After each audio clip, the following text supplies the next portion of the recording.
Aujourd'hui les amis, je vous fais découvrir ce bateau très particulier, le Pierre de Fermat. C'est un navire câblier qui appartient à Orange. En fait, c'est un bateau qui pose les câbles sous-marins qui vous permettent d'avoir internet et de regarder cette vidéo.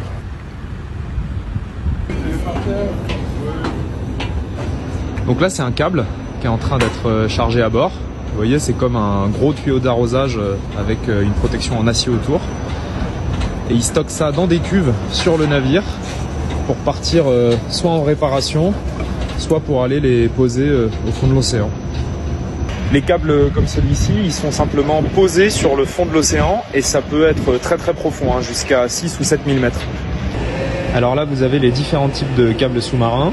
Plus c'est gros, plus c'est fait pour être posé à des faibles profondeurs parce qu'il y a plus de risques, par exemple des engins de pêche, des ancres de navire. Donc celui-là, il est fait pour être posé pas très profond. Le noir, c'est des profondeurs intermédiaires. Et les plus petits, les blancs, comme ça, les plus fins, les plus fragiles, ils vont jusqu'à 6 000, 7 000 mètres de fond parce qu'il n'y a quasiment aucun danger à de telles profondeurs qui soient coupées ou endommagées.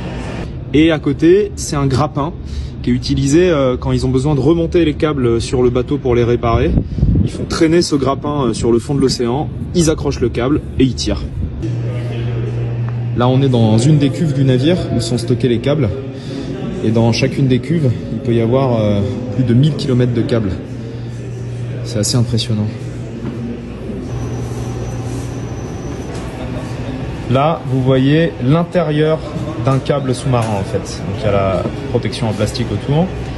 Et dedans, ce sont des fibres optiques toutes fines à travers lesquelles passent les données internet entre les continents. Alors ça paraît minuscule, mais dans ces fibres optiques, il y a une quantité astronomique de données qui passent.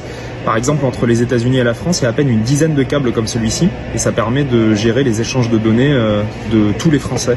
Donc quand vous faites un post sur les réseaux sociaux, quand vous regardez un film sur Netflix ou Amazon, quand vous allez voir vos mails, ça passe forcément par ces câbles-là. On peut avoir tendance à penser qu'Internet, c'est dans les nuages, dans le cloud, que tout se passe par les satellites, mais pas du tout en fait. 99% des échanges de données intercontinentaux passent par des câbles sous-marins. Et donc, quand il se casse, il faut aller au fond, récupérer le câble, le remonter sur le navire et remplacer la partie abîmée en ressoudant les fibres optiques à l'intérieur avec ce procédé de jointage. Et ici, je vous présente Hector. Hector, c'est le robot sous-marin qui permet de faire les travaux sur les câbles jusqu'à 1500 mètres de profondeur. Donc, il y a des caméras pour voir ce qu'ils font. Il y a une grosse pince ici pour saisir le câble. Là, il y a une espèce de petite guillotine pour couper le câble quand c'est nécessaire. Ça, ce sont des buses qui envoient de l'eau sous pression pour creuser un sillon et enfouir le câble après réparation. Et tout ça est piloté depuis le navire. C'est un beau bébé, Juste le robot, ça vaut plus de 4 ou 5 millions d'euros.